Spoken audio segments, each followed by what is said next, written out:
Hello hi అండి అందరికీ. రీసెంట్‌గా వైసీపీ మాజీ ఎంపీ గోరంట్ల మాధవ్ గారు ఒక పెద్ద అవమానం నుంచి తప్పించుకున్నారు. అర్థమైందా? అవమానం ఏంటి అంటే, మనందరికీ తెలుసు రీసెంట్‌గా గోరంట్ల మాధవ్ గారు ఎవరైతే చేబోలు కిరణ్ ఉన్నారో ఆయన మీద దాడి చేయబోయారు.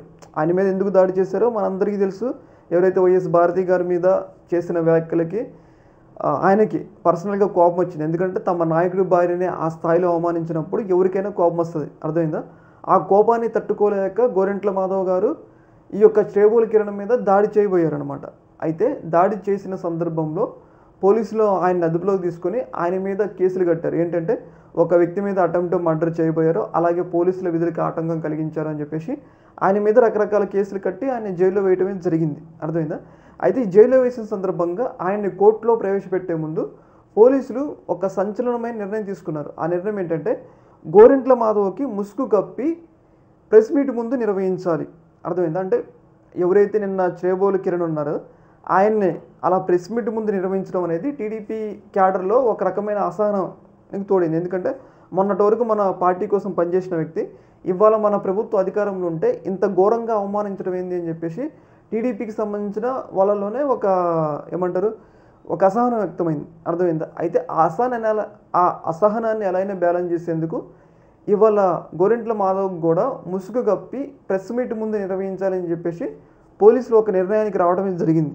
అయితే ఈ నిర్ణయం మీద గోరంట్ల మాధవ్ తీవ్రమైన అసహనాన్ని వ్యక్తం చేశారు. ఏంటి అంటే ఆయన ఒక మాజీ ఎంపీ, ఒక పార్టీలో కీలకమైన నేత, గతంలో సిఐగా కూడా పనిచేశారు. పోలీస్ డిపార్ట్మెంట్లో సిఐ స్థాయి వరకు కూడా పనిచేశారు. అలాంటి వ్యక్తిని నేనేమైనా దొంగతనం చేసినా, నేనేమైనా లంగతనం చేసినా, నేనేమైనా చంపినానా, ఎందుకు నాకు ముసుగు పెట్టి పోలీసుల ముందు ఎందుకు మీరు ప్రవేశపెడుతున్నారని చెప్పేసి ఆయన గట్టిగా పోలీసులకు వ్యతిరేకంగా ప్రతిఘటించడం జరిగింది. అర్థమైంది కదా? ఇలా ప్రతిఘటించడం ద్వారా పోలీసులు ఆ నిర్ణయాన్ని వెనక్కి తీసుకున్నారు. అర్థమైందా? ఆయన కనుక కొంచెం మెత్తగా ఉన్నట్లయితే ప్రెస్ మీట్ ముందు కూడా ఆయన ప్రవేశపెట్టేవాళ్ళు. ఆయనకు ఒక రకంగా తీవ్రమైన అవమానం జరిగితే ఆయన కొంచెం తుటిలో కొంచెం ఆయన పెద్ద అవమానాన్ని తప్పించుకోవటం అయితే జరిగింది.